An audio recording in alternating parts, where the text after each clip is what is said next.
Ang nakaraan. Hoy, itigil na yan! Dito ah! Bakit ba nakikialam ka sa amin, ha? Estudyante si third, teacher naman si Helena. O sige!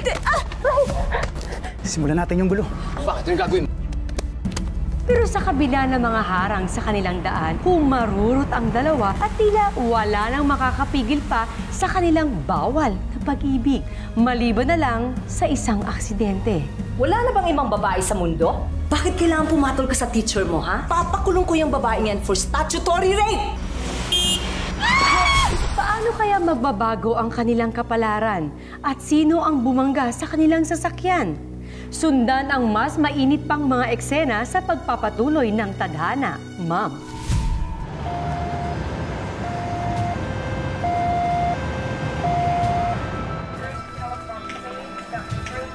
Nurse? Dito ba dinala yung dalawang taong na-aksidente sa highway? Si Helena Aragones, ako ang nanay niya. Wait lang po, check ko lang po Akin naman, oh. Doon na lang po kayo maghintay, ma'am. Nasa operating room na po yung dalawang pasyente. Operating room? Bakit? Gano'n ba kalala ang kalagayan ni Helena? Alam ko po, malubha. Pero sana po makaligtas yung dalawa.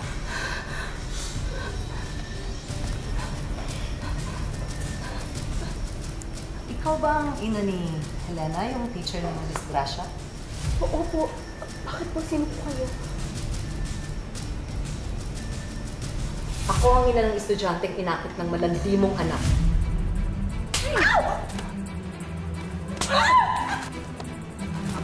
Guard! Guard! May nag-aaway dito!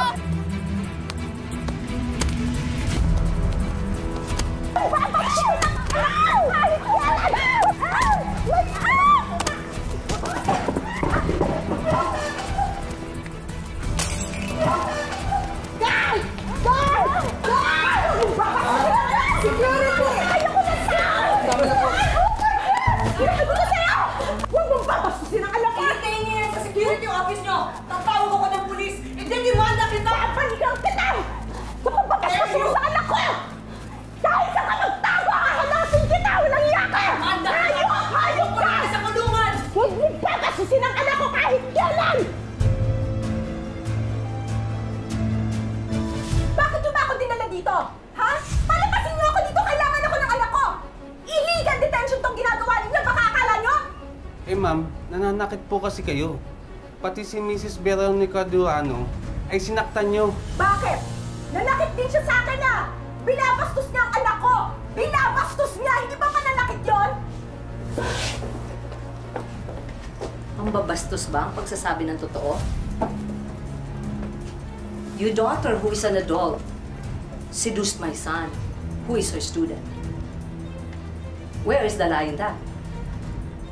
Kahit pa, hindi mo pa rin dapat pinastos ang anak ko at pinagsalita ng ganon! Wala akong karapatan! Pero, I have all the right to take her to court for seducing her student. Tingnan natin kung sino mapapahiya. Wawasakin ko ang buhay at reputasyon ng anak mo. And for your information, I can and I will. Sige, subukan mo. Before you do anything stupid, let me just remind you. Kaya kitang ipakulong yun din. Kapag ginawa ko yun, sino mag-aasikaso sa anak mo? Whether she survives or dies. And you also pray na makaligtas ang anak ko. Because if he dies in the operating room, I swear to God, I will make sure your daughter will suffer. Buong angkan mo, magbabayan. Itanin mo yan sa kukonti mo!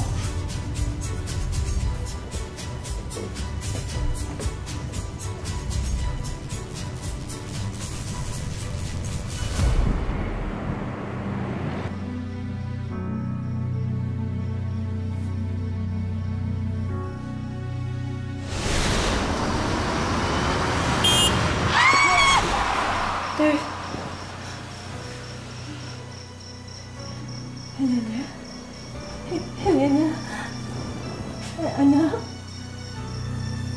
Lasing ka na. Salamat sa Diyos. Gising ka na. Asan, si Third. Anak, huwag mo na munang hanapin si Third. Magpagaling ka muna, ha? Magpalakas ka. Kailangan mo magpalakas. Gusto mo pinalaga. Kumusta siya? Anak, Gusto siya makita. ikaw muna. Dahil kapag nawala ka pa, paano pa ako?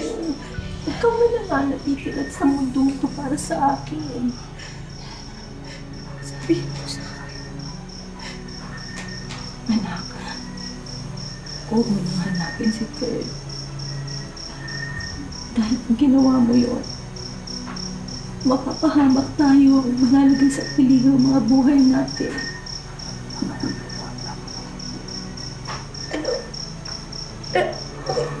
Ano pong sabihin, eh?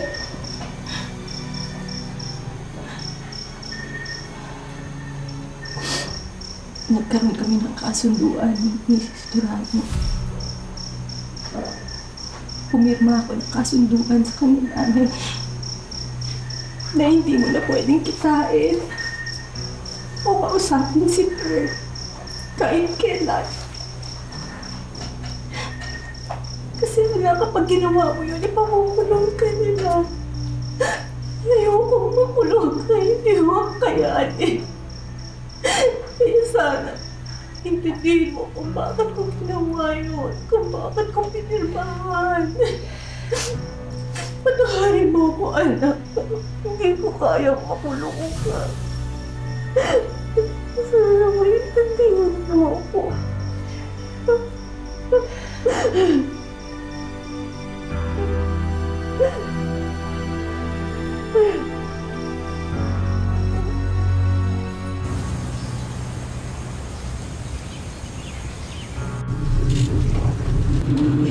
Kalimutan mo na si Third. Ba't kasi ayaw niyo pong sabihin sa akin kung ano ba talaga naging kalagayan ni Third? Para malaman ko man lang. Talaga bang ulit-ulit tayo, ha, anak? Ulit-ulit? Sinabi ko na sa'yo, wala na si Thirdy sa buhay mo, wala na. Bawal kayong magkita, magkalapit, mag-usap. Hindi na pwede yun. Dahil kapag nalaman ng mga Durano, meron ka pa rin komunikasyon sa taong yon, sa anak nila, malilintikan tayo, naintindihan mo dahil pumigma ako ng dokumento na hindi ka nalalapit sa taong yon, sa lalaking yon. Kaya pwede pa ina, tigilan mo na si Third. Yun ang makabubuti para sa atin at para sa kanya, tigilan mo na siya.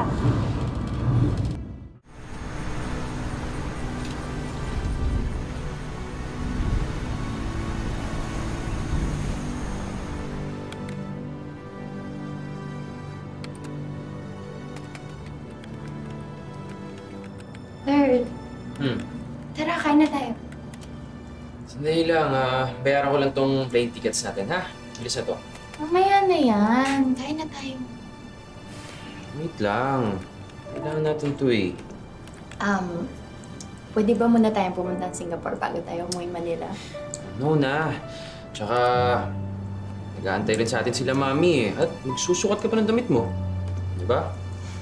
Oo nga pala. Sure ka na ba na magpapakasal na tayo? Wala na bang atrasan? Of course, I'm sure. Ngayon pa ba na ready na ang wedding natin sa Pilipinas? Gusto ko lang makasigurado. Alam mo naman na mahal kita. I know. Alam kong through the years, ikaw lang ang tanging nasa tabi ko. Kaya ako, I want to spend all my good days and bright days with you. Talaga? Ang sweet naman ng fiancé ko!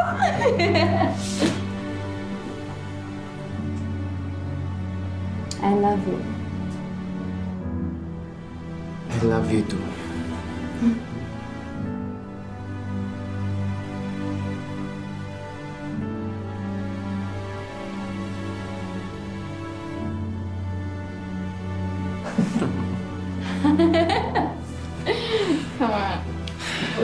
Gusto mo magdar?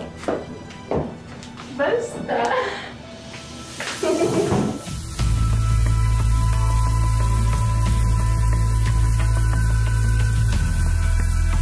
Pumasok ka tayo sa loob!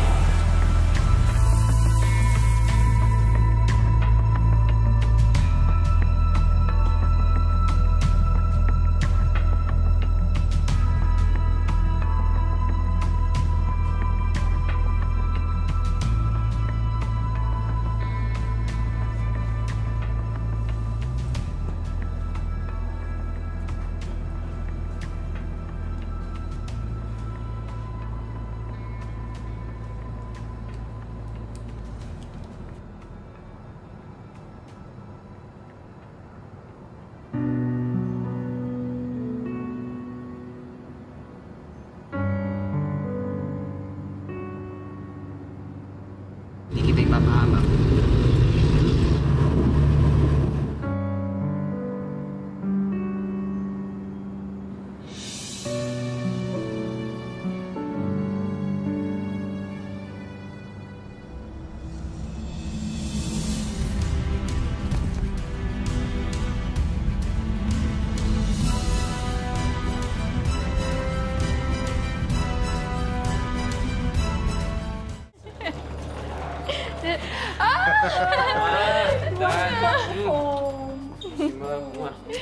Hey, son. Oh, hi, Tita.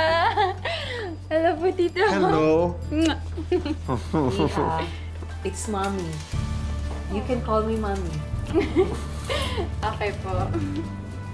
By the way, you can meet with a wedding coordinator and you can tell her all of your concerns if meron pa. Your wedding is ready. Tita, thank you so much. Oh, sorry, Mommy.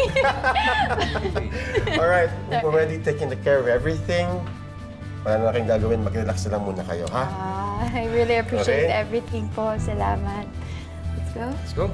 Thanks, Dad. Yeah. Mami. Go. Oh my gosh, Feliz. Finally naman, you're getting married. You're finally going to be Mrs. Durano. Diba? It's a dream come true. Oo nga, sis. Imagine, more than a decade ka rin nagtiyaga at naghintay. Nagka-jowa pa ng iba si Third. Pero, ikaw pa rin ang grand winner, girl!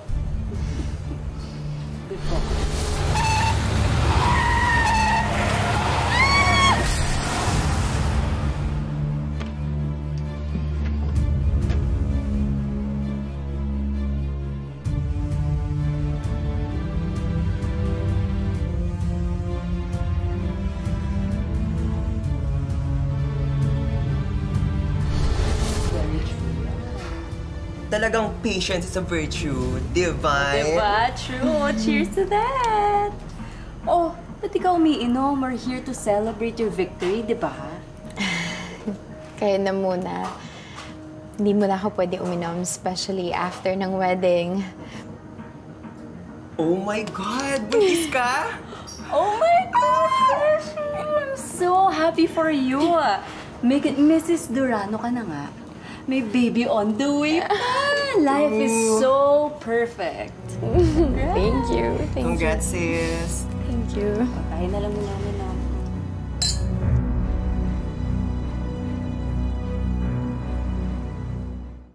Oh, hi! Oh my God, thank you so much. Go, go, go, go, go. Salamat. Thank you. Tawid, brother. Oh my God. Mamaya. I love it. Mamaya, mag-party tayo, ha? Oh, enjoy. Man, ingat. Thank you sa pagpunta. Thank you. I love your dress. Ayun, ito, grabe siya, no? Gulat mo kami, ha? Ay, thank you. Go, go, go. Congrats. No. How are you? Good, I'm happy. Congratulations. Hey. Thank you, Mama. Marami pang guests na naghihintay sa loob. Let's go. Yeah. Yeah, let's go. Bye. Tara po. Proud of you, son. Good job. Huh?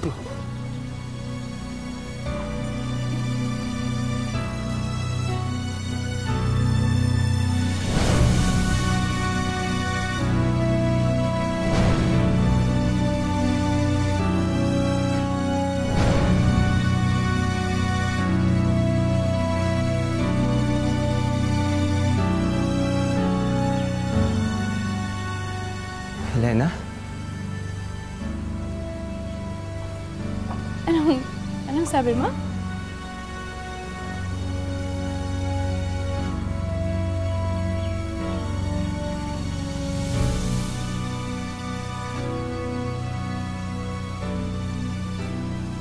Let's go inside. Oh, paano ka? Masama ba pakiramdam mo? Or in the broadcast conference?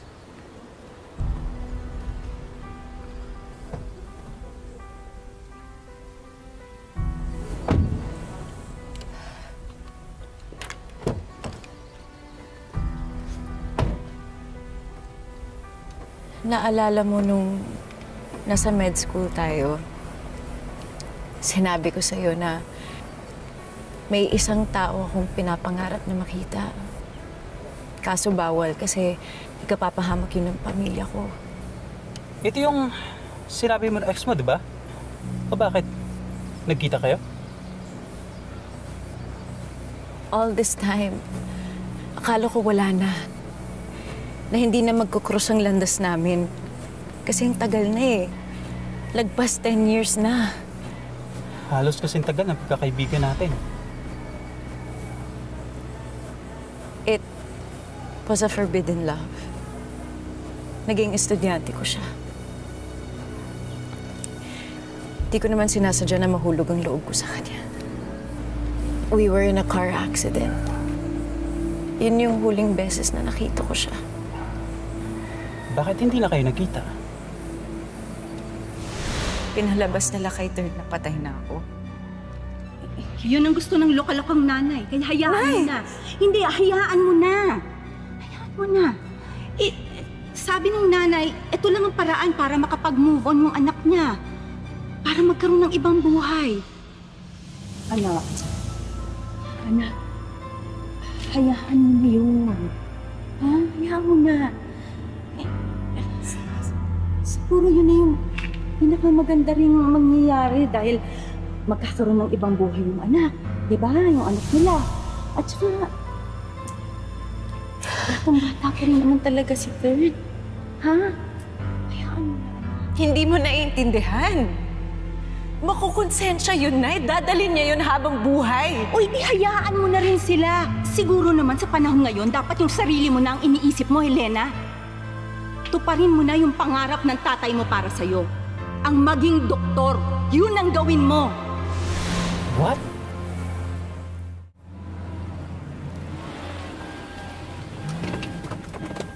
Helena? Helena? Helena, totoo nga, buhay ka, Helena! Helena, mag-usap tayo, parang awan mo na, Helena. Buksan mo to. Umalis na tayo. Helena! Bilisan mo. Helena! Hindi ko siya kaya kausap. Uy, buksan mo to, Helena! Dali please! mo. Alis na tayo. Kuya! Kuya! Makipag-usap ka niya. Helena! Usapin mo naman ako, Helena! Helena!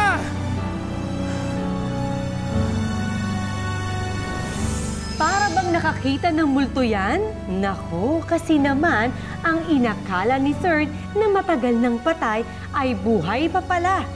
Ano kaya ang mangyayari sa buhay ng mga bagong kasal? Ngayong tila minumulto sila ng nakaraan ng puno ng kasinungalingan. Third?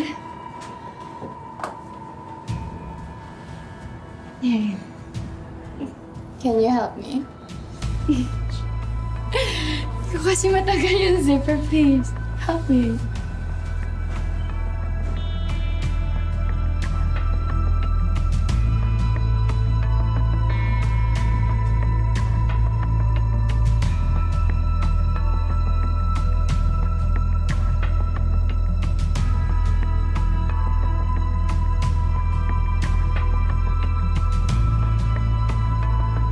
I love you, Third.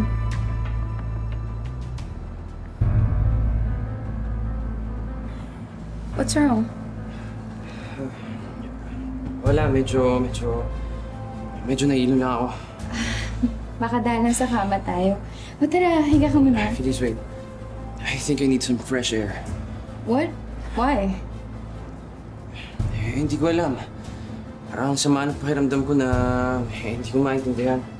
Kaya nga humiga ka muna. Sige na, magpahinga ka naman. No. Kailangan ko talaga lumabas. Sorry, please.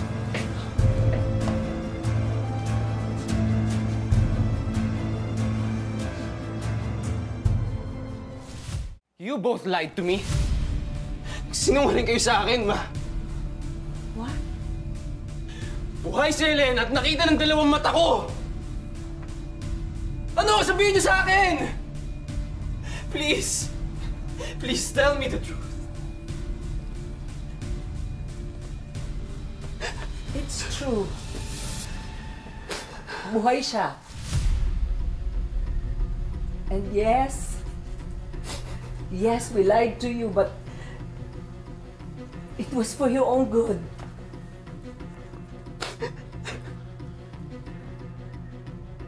Seryoso ba kayo? Ma, for my own good? Alam niyo ba sinasabi niyo? No. You are not sorry. Ha? Di niyo naman alam kung nangyari sa akin dun eh. I was so depressed, Ma. I was so depressed. At muntik na akong tumalon sa building ng ospital sa Australia. Alam mo kung bakit? Dahil sa ginawa niyo! I know. Because I was so heartbroken. Dad. I was so heartbroken, Dad. I'm so sorry. I was so... And now you guys are telling me na ginawa niyo yan, Dad. Na ginawa niyo yan for my own good? No. Hindi ko kaya. Third! Now! Oh my God.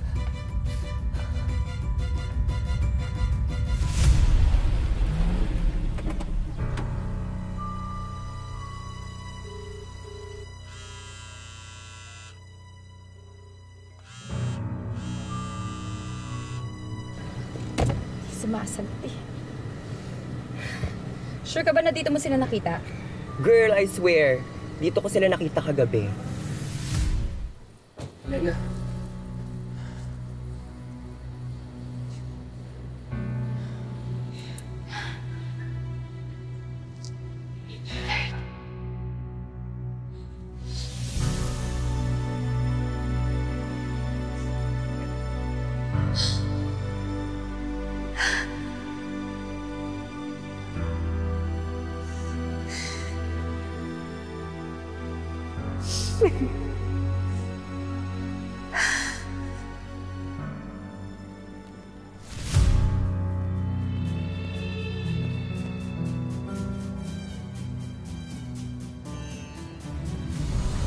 Kung tingin niya natatakot ako sa kanya ngayon, pues hindi niya na ako estudyante. Habang baga pa lang, papatayin ko na para tuluyan ng hindi maging apoy. Ayun siya. Siya yung kasama ni Third kagabi. Tara, bilisan niyo mga bata.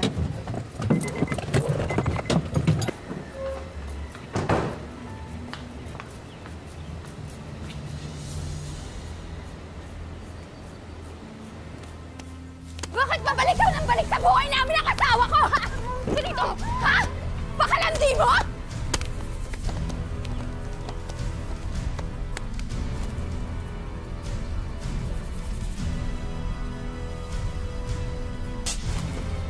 Bastos ka!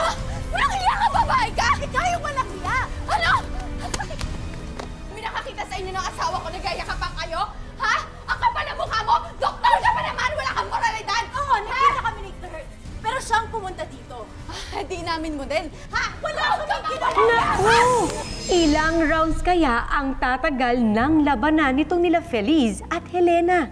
At ngayong nagkalabasan na ng mga sikreto, paano nito babaguhin ang buhay ng ating mga bida?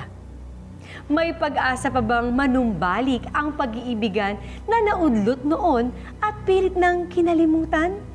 Yan ang inyong aabangan sa ating finaling kwento sa susunod na Sabado. Dito lang sa Mas Pinalakas na Tadhana. Mga kapuso, ako po si Marian Rivera. Ano ba?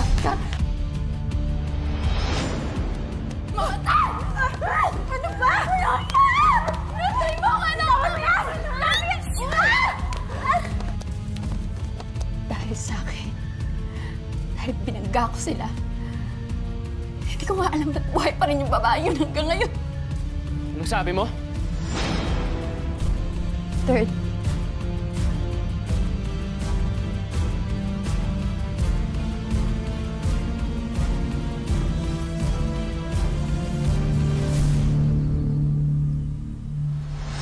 si Helena pa rin.